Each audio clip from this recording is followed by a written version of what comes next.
Aujourd'hui, on voudrait parler en fait de mon frère. Il s'appelle Amil Leknoun. Il avait 23 ans quand il a été tué le 30 août à Neuville-en-Périn. En fait, mon frère, ce soir-là, il était garé. La voiture était stationnée sur le trottoir. C'était l'anniversaire de son ami. Ils avaient mangé dehors et après ils se sont posés dans la voiture sur leur téléphone. Et en fait, la BAC, elle est arrivée, voiture éteinte, feu éteint. Enfin, les feux éteints, pas de gyrophare, ils sont venus cagouler avec, ils n'avaient pas de brassard pour les identifier comme quoi c'était des policiers. Mon frère, sur le coup, il a eu peur et en fait, ils ont tapé sur la vitre. Mon frère, il a eu peur sur le coup, comme il savait pas que c'était la police, il a démarré, la voiture elle a calé. Après, ils ont dit police, police. Mon frère, la voiture était à l'arrêt. Mon frère, il était à l'arrêt. Lui et son copain, ils ont levé les mains pour leur dire que comme quoi ils allaient sortir, qu'il n'y avait rien du tout. La clé était sortie du contact.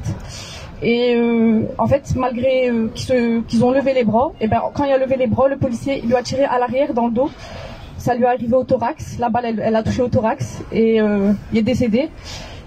Ça leur a pas suffi de lui tirer dessus, ils l'ont craqué au sol, ils l'ont mis les menottes alors qu'il était en train d'agoniser par terre. Ça leur a pas suffi. Et un des trois policiers, enfin des agents de la BAC, a dit regarde maintenant ce FDP, désolé du terme, est en train de mourir à cause de toi. Et genre même par terre, même en train de mourir dans le sol, au lieu d'appeler les pompiers, ils étaient en train de l'insulter.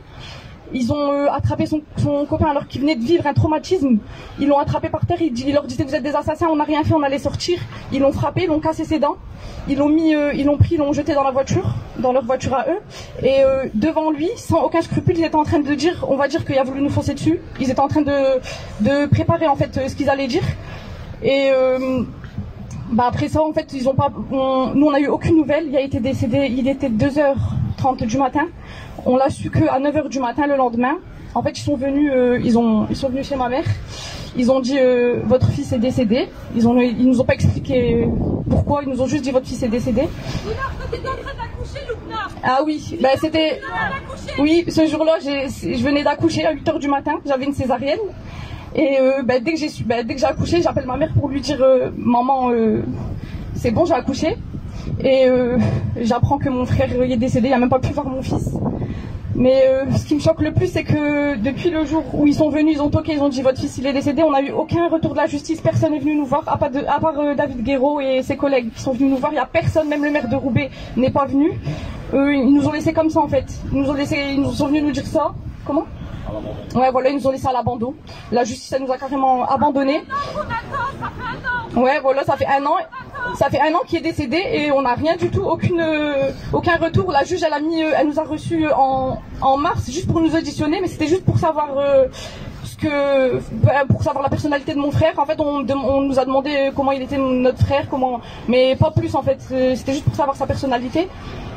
Après ça, aucun retour. On n'a rien eu du tout. Il n'y a rien. Le policier il a fait une demande pour ne plus être mis en examen. Ça lui a été refusé, heureusement. Mais à part ça, il n'y a rien du tout. L'IGPN, c'est toujours. L'enquête, elle est au même stade. Ils ont bâclé l'affaire en 1h30.